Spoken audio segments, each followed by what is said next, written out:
Okay, so I'm going to be ad-libbing this, so there's going to be a lot of ums and ahs and things, and I'm going to try and do it in vaguely one go. But, Late Night Halo's video just came out for today about hit scan and projectile bullet registration, which is all fine and dandy, but he seems to be missing one crucial part of the system. He seems to think that with the projectile bullet registration, the bullets are physically coming out of a gun.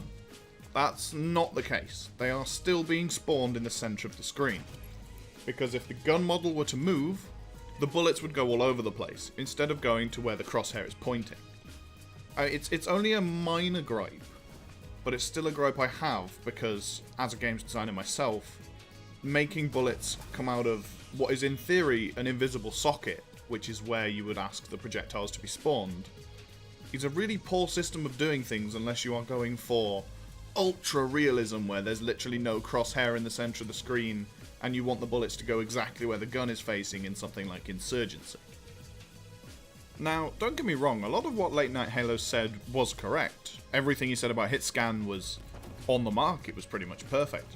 And as somebody that, if you've seen my other videos, I've built both systems pretty much the same as they would be in Halo in Unreal Engine 4, I'd say I have enough background on the systems to know what I'm talking about. Now, obviously they're not going to be exactly the same, but they are very similar. In Unreal Engine 4, we use something called a camera manager, which gets the camera currently used by the player. So, for an example, one camera would be your first person camera, and another one would be the third person one when you were saying a warthog or a ghost or whatever. Those are two different cameras that the game will shift between. The camera manager gets which one is currently being used and uses the center of that to fire projectiles.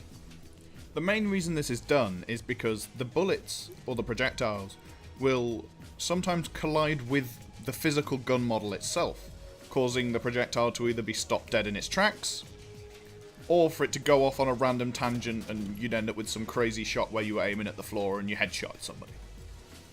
Another problem that having the bullets actually spawn at the end of the gun can be is that if the gun model can poke through a wall physically, your bullet will come out the other side of the wall. It doesn't start like how a bullet travels down the barrel of a gun, it just pops into existence at the end of the gun and then fires forwards. I'm sure we can see why this is a massive problem. So, the way we know this is how it's done in Halo, at least in Halo 3, the game that used projectile bullet registration, if you go into split screen or in multiplayer, and maybe even theatre mode, and just have a look back at people shooting, you'll see the tracer fire from the person's bullets seemingly come out of their face, which is a little bit odd looking.